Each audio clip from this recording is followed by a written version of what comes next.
जय हिंद दोस्तों, आप सभी का स्वागत है। तो चलिए आज है हमारा लेक्चर 4। तो ये हमारा चौथा लेक्चर है जिसमें हम लोग मौलिक अधिकार के बारे में पढ़ेंगे। ठीक है, तो मौलिक अधिकार के बारे में जानेंगे, फंडामेंटल राइट्स के बारे में। तो दोस्तों हमारा जो है इंडियन पॉलिटी का 10 बजे सुबह रोज जो है हमारी क्लास चलती है। ठीक है, तो आप जो है चैनल को सब्सक्राइब कर लीजिएगा। इस चैनल पर आपको अच्छी अच्छी वीडियो प्रोवाइड मिलेगी। चलिए आगे बढ़ते हैं बिना टाइम वेस्ट किए हुए। शुरू करते हैं फंडामेंटल राइट्स।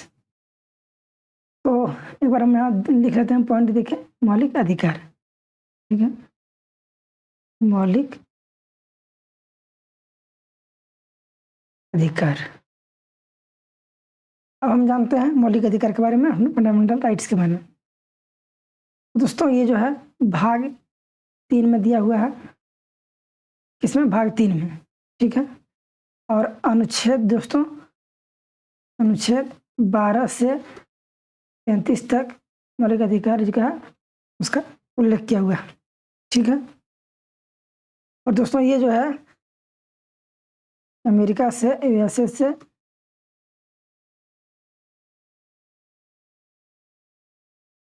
अधिकारों के प्रपत्र से लिया गया। ठीक है, तो हमारा जो मौलिक अधिकार है वो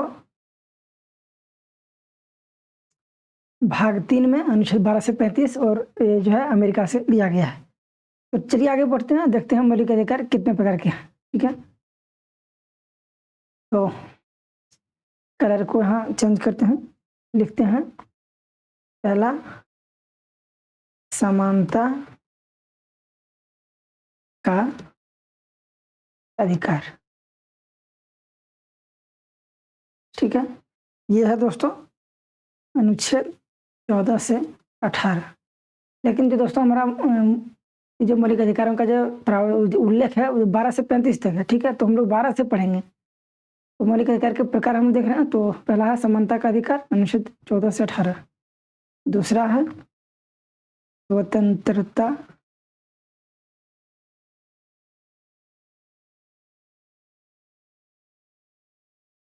का अधिकार। यह है दोस्तों अनुच्छेद 19 से 22। ठीक है, अनुच्छेद 19 से 22। तीसरा है शोषण के विरुद्ध अधिकार, और यह है दोस्तों अनुच्छेद 23 से 24। चौथा हो गया धर्म की स्वतंत्रता का अधिकार। यह है दोस्तों 25 से 28। ठीक है, अगला है पांचवा सांस्कृतिक एवं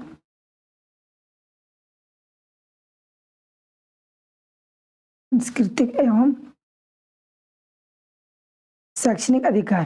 ठीक है, शैक्षणिक अधिकार। तो यह है हमारा 29 से 30। उसके बाद अगला है छठा, यह है संवैधानिक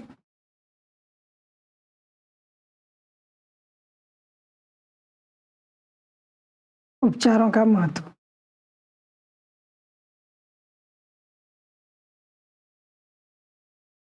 संवैधानिक उपचारों का महत्व यह है दोस्तों आर्टिकल अनुच्छेद 32 में। आप सोच रहे होंगे कि अनुच्छेद जो है 31 कहाँ गया, तो इसका भी जिक्र हम अभी तुरंत करेंगे दोस्तों, थोड़ी देर में। ठीक है, तो यह है हमारा मौलिक अधिकार के पार्ट्स कौन कौन से हैं। तो पहला है समानता का अधिकार, अनुच्छेद 14 से 18। यहाँ हम लिख देते हैं कि ये जो है हमारा अनुच्छेद है। ठीक है, ये हमारा अनुच्छेद है। ठीक है, तो पहला हो गया समानता का अधिकार, ये हो गया अनुच्छेद 14 से 18। ठीक है, इसके बाद हो गया स्वतंत्रता का अधिकार 19 से 22, शोषण के विरुद्ध अधिकार 23 से 24, धर्म की स्वतंत्रता का अधिकार 25 से 28, सांस्कृतिक एवं शैक्षणिक अधिकार अनुच्छेद 29 से 30 और संवैधानिक विचारों का महत्व अनुच्छेद 32। अब हम देखते हैं कि अनुच्छेद हमारा जो 31 है वो कहाँ छूट गया। ठीक है, तो यहाँ हम लिखते हैं संपत्ति का अधिकार।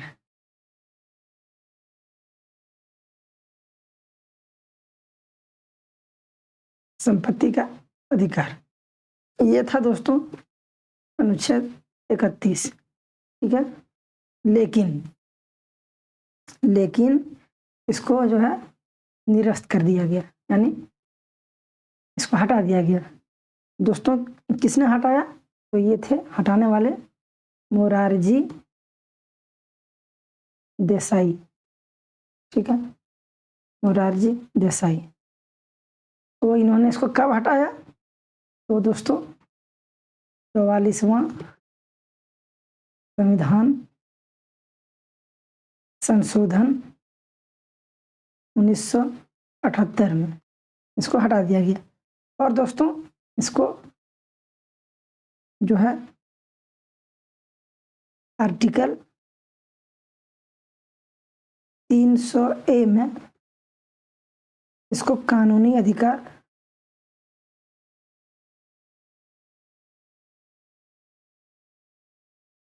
बना दिया गया।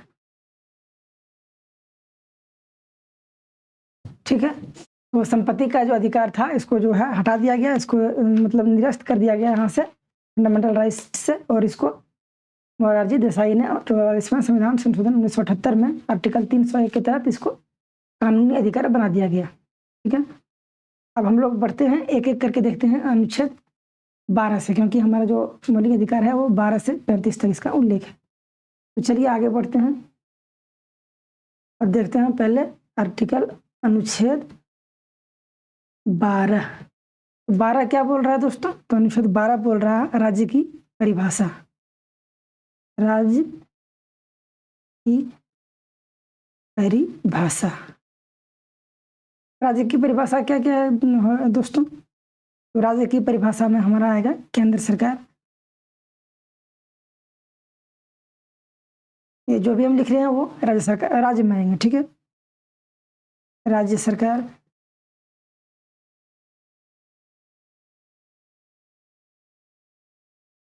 स्थानीय सरकार,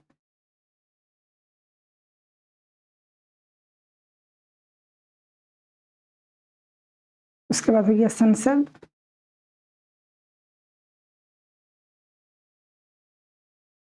राज्य विधानमंडल,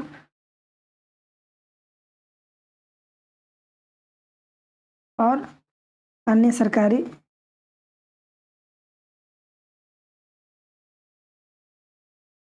निकाय, अन्य सरकारी निकाय। ठीक है, तो ये हम जो भी लिखे हैं ये है राज्य की परिभाषा। तो ये सब जो है ये हमारे राज्य में आ गए। ठीक है, तो यही अनुच्छेद 12 में राज्य की परिभाषा दोस्तों। तो केंद्र सरकार, राज्य सरकार, स्थानीय सरकार, संसद, राज्य विधानमंडल, अन्य सरकारी निकाय, ये सब राज्य की परिभाषा है, यानी राज्य में आते हैं। आगे बढ़ते हैं, देखते हैं अनुच्छेद 13 क्या बोल रहा है। यहाँ लिखते हैं अनुच्छेद 13। तो अनुच्छेद 13 बोल रहा है दोस्तों सरकार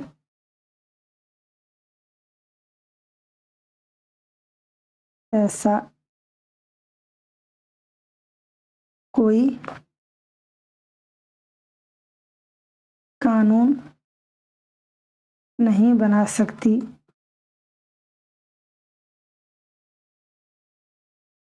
जो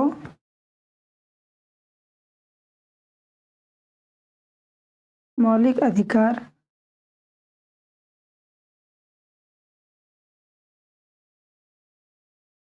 फंडामेंटल राइट को कमजोर करे। ठीक है, तो सरकार ऐसा कोई कानून नहीं बना सकती जो फंडामेंटल राइट्स को कमजोर करे। अनुच्छेद 13 ये बोलता है दोस्तों। आगे बढ़ते हैं अनुच्छेद 14 की ओर। अनुच्छेद 14, अनुच्छेद 14 क्या बोल रहा है? अनुच्छेद 14 बोल रहा है अब हम लोग देखते हैं, यहाँ से आ गया हमारा दोस्तों समानता का अधिकार, अनुच्छेद 14 से 18। तो इसको मिटा लेते हैं, इसको हम लिखते हैं समानता का अधिकार। उसके बाद हम एक एक करके पढ़ेंगे। तो समानता का अधिकार यह है हमारा अनुच्छेद 14 से 18। ठीक है, तो ये क्या बोल रहा है? सबसे पहले देखते हैं अनुच्छेद 14, यहाँ लिखते हैं अनुच्छेद 14। ये अनुच्छेद 14 बोलता है दोस्तों, कानून के समक्ष समानता। दोस्तों कानून के समक्ष सभी समान हैं, वो कोई भी रहे, कुछ भी रहे, वो पीएम ही क्यों ना हो, लेकिन कानून सभी के लिए एक समान है। तो कानून के समक्ष समानता है दोस्तों, ये अनुच्छेद 14 बोलता है। ठीक है, इक्वलिटी बिफोर लॉ, यानी जो है कोई भेदभाव नहीं, किसी भी रूप में नहीं, समानता जो है कानून के समक्ष सभी समान है। अब देखते हैं अनुच्छेद 15। अनुच्छेद 15, अनुच्छेद 15 क्या बोल रहा है? बोल रहा है अनुच्छेद 15 कि धर्म, जाति, लिंग, जन्म स्थान, ठीक है, धर्म, जाति, लिंग, जन्म स्थान और नस्ल के आधार पर भेदभाव नहीं किया जा सकता। ठीक है दोस्तों, यानी धर्म, जाति, लिंग और जन्म स्थान, नस्ल के आधार पर किसी के साथ भेदभाव नहीं किया जा सकता। वो कोई भी धर्म का रहे, कोई भी जाति का रहे, पुरुष रहे, महिला रहे, ट्रांसजेंडर रहे, उसका जन्म स्थान कहीं भी हो, किसी भी नस्ल की हो, इसके आधार पर उससे जो है भेदभाव नहीं किया जा सकता है दोस्तों। ठीक है, तो ये था हमारा अनुच्छेद 15। अब देखते हैं अनुच्छेद 16। अनुच्छेद 16 क्या बोल रहा है दोस्तों? कि लोक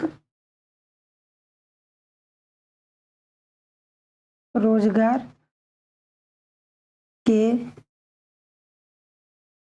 अवसर की समानता। दोस्तों जो है सभी को अधिकार है, वो अपने रोजगार के लिए उसको कोई रोक नहीं सकता है। तो कोई भी अगर वैकेंसी आती है तो अब उसके लिए अगर योग्य हैं, एलिजिबल हैं उसके जो क्वालिफिकेशन के लिए, तो आप उसको कर सकते हैं। तो ये हो गया लोक रोजगार की अवसर की समानता। ठीक है, अब देखते हैं अनुच्छेद 17। तो अनुच्छेद 17, अनुच्छेद 17 हो गया अस्पृश्यता का अंत। आप किसी के साथ अस्पृश्यता नहीं कर सकते हैं, छुआछूत नहीं मान सकते हैं, कोई भी रहे, किसी भी रूप में रहे। अब उसके साथ अस्पृश्यता जो है उसको समाप्त किया था अनुच्छेद 17 के तहत। देखते हैं अगला अनुच्छेद 18। तो अनुच्छेद 18 में है उपाधियों का अंत। दोस्तों जितने भी थे, महाराजा हो गया, लॉर्ड हो गया, उसके बाद जो मतलब बड़े बड़े जो राजा हो गया, तो वो जो उपाधि देते थे अपने जो वंशज को, तो वो जो है उसको समाप्त कर दिया गया, यानी उपाधियों का अंत हो गया। ठीक है, इसमें दोस्तों दो जो है वो उसको हम उपाधि नहीं कह सकते हैं, उसको पुरस्कार कहते हैं और उसको दिया जा सकता है। तो एक हो गया जैसे कि सैन्य जो है, सैन्य में सेनाओं में जो दिया जाता है तो उसको, और एक जो है दोस्तों ये जो है जैसे कि जो क्या बोलते हैं उसको, अच्छी फिल्म के लिए दिया जाता है, तो अच्छे कार्यों के लिए दिया जाता है, तो उसको हम, ये दो जो है अलग है, ठीक है। तो चलिए, और दोस्तों इसमें जो है उपाधियों में, इसमें यह है कि पुरस्कार का जो प्रयोग है उसको नाम के आगे पीछे नहीं किया जा सकता, ठीक है। और जो दोस्तों पुरस्कारों के आवंटन में पारदर्शिता होनी चाहिए, उसको जो है छुपे छुपे तरीके से नहीं कर सकता है, ठीक है। तो समानता और कुशलता आपस में विरोधी नहीं है दोस्तों। अगर समानता देके स्वतंत्रता जो है, स्वतंत्रता और समानता दोनों होनी चाहिए। समानता देके अगर स्वतंत्रता हम छीन लेते हैं तो यह ठीक नहीं है, ठीक है। तो ये हो गया उपाधियों का अंत, अनुच्छेद 18। अब आगे बढ़ते हैं अनुच्छेद 19 की ओर। तो अनुच्छेद 19, ठीक है। अनुच्छेद 19 क्या बोल रहा है? अनुच्छेद 19 में दिया गया है दोस्तों, कलर को चेंज करते हैं। अब 19 से 23 में हम देखते हैं स्वतंत्रता का अधिकार, तो यहाँ हम हेडिंग के रूप में दे लेते हैं जैसे देते थे, उसके बाद हम एक करके देखेंगे, ठीक है। तो यहाँ लिखते हैं स्वतंत्रता का अधिकार,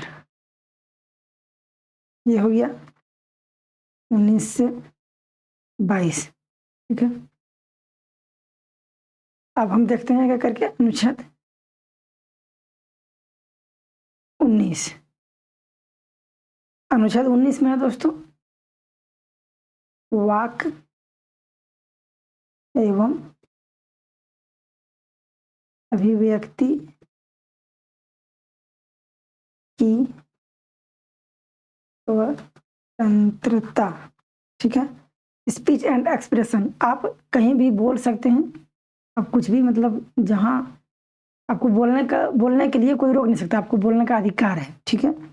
और आप अभिव्यक्ति अभिव्यक्ति में सुखी एक्सप्रेशन, आप उसको जो आप अपने तरीके से एक्सप्रेशन के साथ उसको कर सकते हैं, ठीक है। तो इसमें कुछ कुछ पॉइंट है दोस्तों। पहला हो गया बोलने की स्वतंत्रता, इसमें जो है दिया हुआ है वो है बोलने की स्वतंत्रता। अगला है सभा करने की स्वतंत्रता।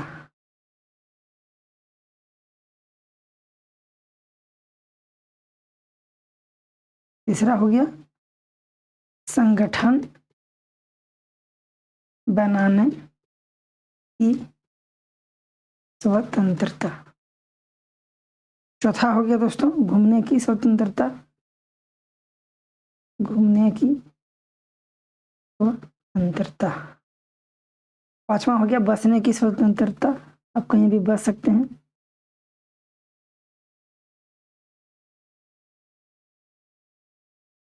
छठा हो गया संपत्ति, ठीक है।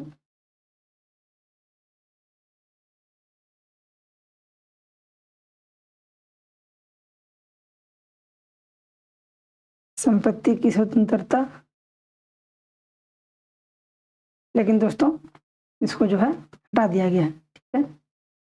और अगला हो गया व्यवसाय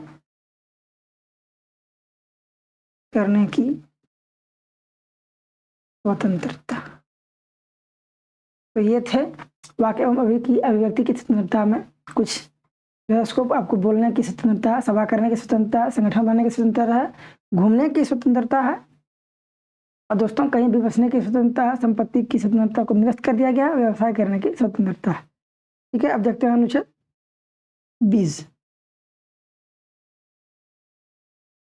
अनुच्छेद 20 में क्या है दोस्तों? इसमें है आपराधिक मामले में, आपराधिक मामले में भूत लक्ष्य विधि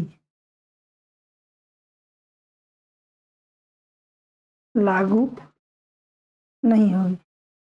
ठीक है, यानी दोस्तों कोई अगर यदि अपराध किया है तो मान लीजिए 5 जनवरी को किसी ने अपराध किया तो उसको हम दिसंबर से या फिर 4 जनवरी से उसको हम लागू नहीं कर सकते, और उसको 5 जनवरी से ही माना जाएगा। और जो है आपराधिक मामले में जो है बिफोर डेट जो है और जो पास्ट डेट है इसका कोई नहीं है। ठीक है, प्रेजेंट में ही लागू होता है। तो जो है पास्ट की जो डेट है उसको इसमें नहीं लिया जा सकता है, तो ये लागू नहीं होगी। जो है सिविल मामले में हो सकती है दोस्तों, तो आपराधिक मामले में ऐसा नहीं है। तो ये दोस्तों एग्जाम के लिए उतना इम्पोर्टेंट नहीं है, तो ये जो है बहुत कम आते हैं एग्जाम में। तो ठीक है, इसको इग्नोर करते चलते हैं। फिर भी एक नज़र हम देख लिए। अब देखते हैं अनुच्छेद 21। अनुच्छेद 21 में है जीवन एवं व्यक्तिगत स्वतंत्रता का अधिकार। ठीक है, जीवन एवं व्यक्तिगत स्वतंत्रता का अधिकार। तो दोस्तों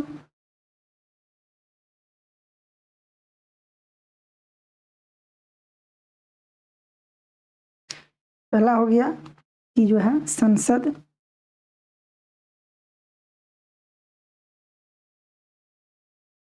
कानून बनाकर छीन सकती है।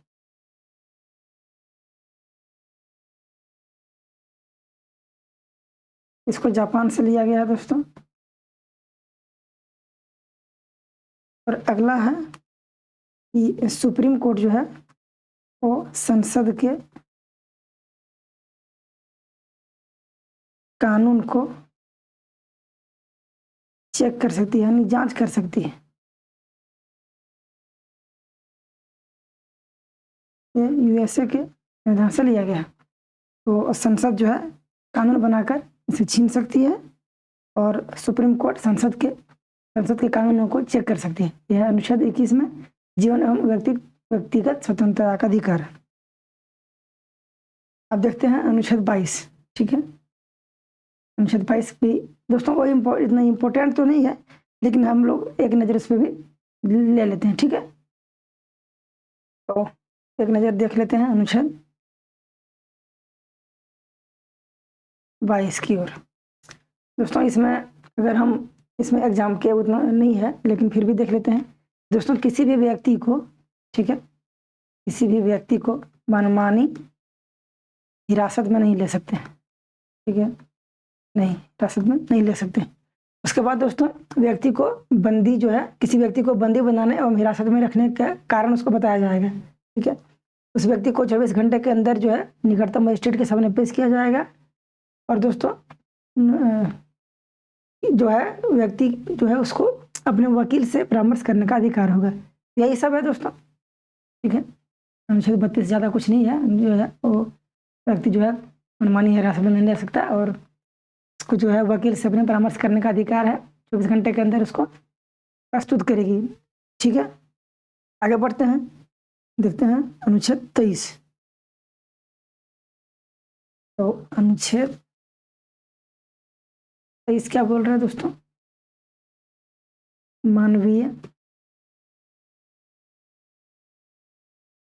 गतिविधियों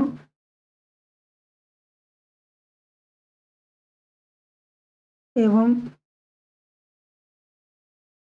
बलात् श्रम का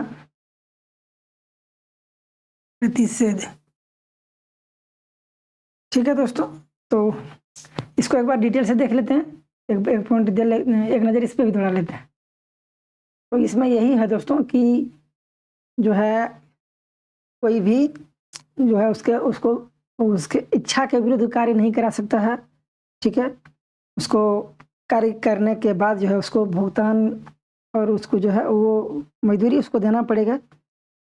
मजदूरी न देना ये बेगार कहलाता है। तो ये हो गया। उसके बाद मानव का दुर्व्यवहार नहीं कर सकते, जैसे कि उसके मानव के अंगों का व्यापार नहीं, ठीक है?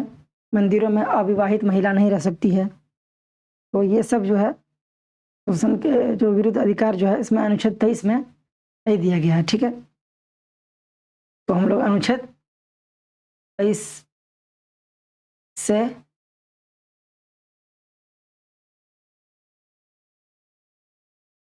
23 से 24 था शोषण के विरुद्ध अधिकार, ठीक है?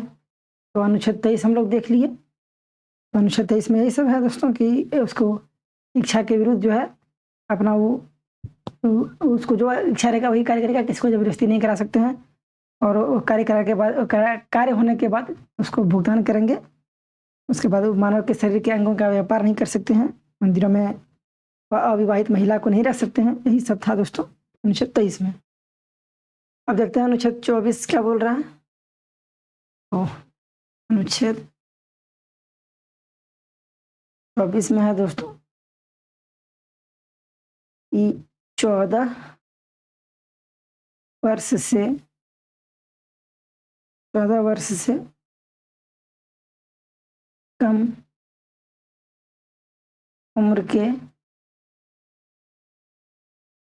बच्चों से जो है बाल श्रम का प्रतिषेध। 14 वर्ष से कम उम्र के बच्चे को दोस्तों आप कार्य नहीं करा सकते हैं, ठीक है? तो यही हो गया अनुच्छेद 24। अब हम लोग देखते हैं धर्म की स्वतंत्रता का अधिकार। तो ये दोस्तों एग्जाम में तो आते नहीं है, उतना इम्पोर्टेंट नहीं है, लेकिन फिर भी एक नज़र दौड़ा लेते हैं।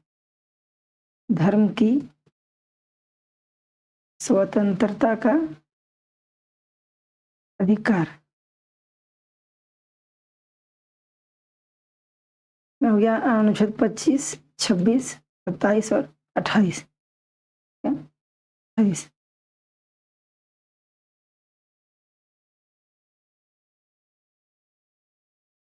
तो एक बार एक झलक इस पे भी दौड़ा लेते हैं दोस्तों। अनुच्छेद 25 बोल रहा है व्यक्तिगत धार्मिक स्वतंत्रता। किसी व्यक्ति को अपना जो है धार्मिक धर्म के लिए अपना स्वतंत्रता, वो किसी भी धर्म को अपना सकता है, ठीक है? अनुच्छेद 26 में है सामूहिक धर्म की स्वतंत्रता। अपने समूह में जो है दोस्तों उसको धर्म के लिए वो हो सकता है। अनुच्छेद 27 में क्या है? धार्मिक गतिविधियों पर कर नहीं लगेगा, यानी टैक्स नहीं लगेगा, ठीक है? तो धार्मिक गतिविधियों पर टैक्स नहीं लगेगा। अनुच्छेद 28 बोल रहा है शैक्षणिक संस्थान में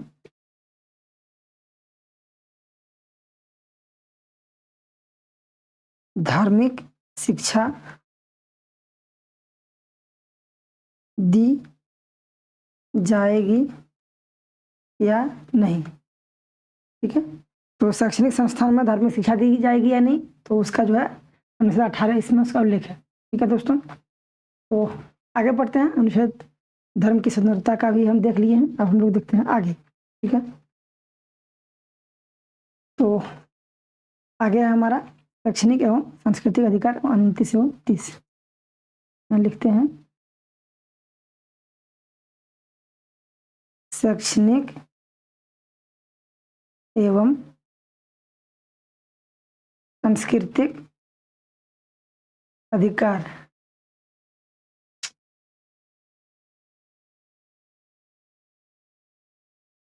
तो शैक्षणिक एवं सांस्कृतिक अधिकार में है दोस्तों अनुच्छेद 29 एवं 30।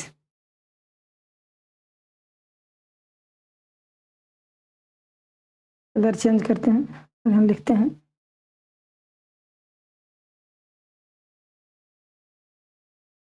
अल्पसंख्यकों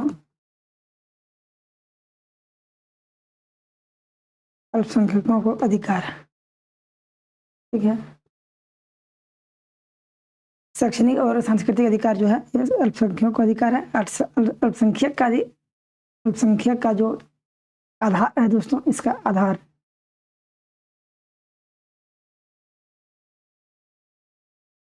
अल्पसंख्यकों का जो आधार है उसको दो तरीके से लिखा गया, एक धार्मिक आधार पर और एक भाषाई आधार पर। ठीक है, तो नीचे दिन विस्तार से देखते हैं। अनुच्छेद 29,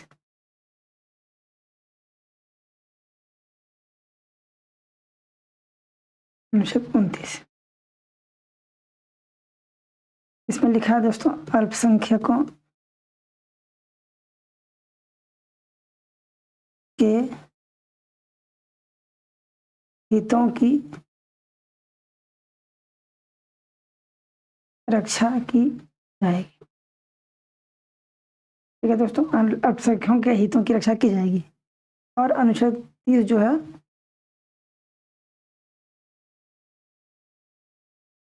इसमें है दोस्तों, अल्पसंख्यक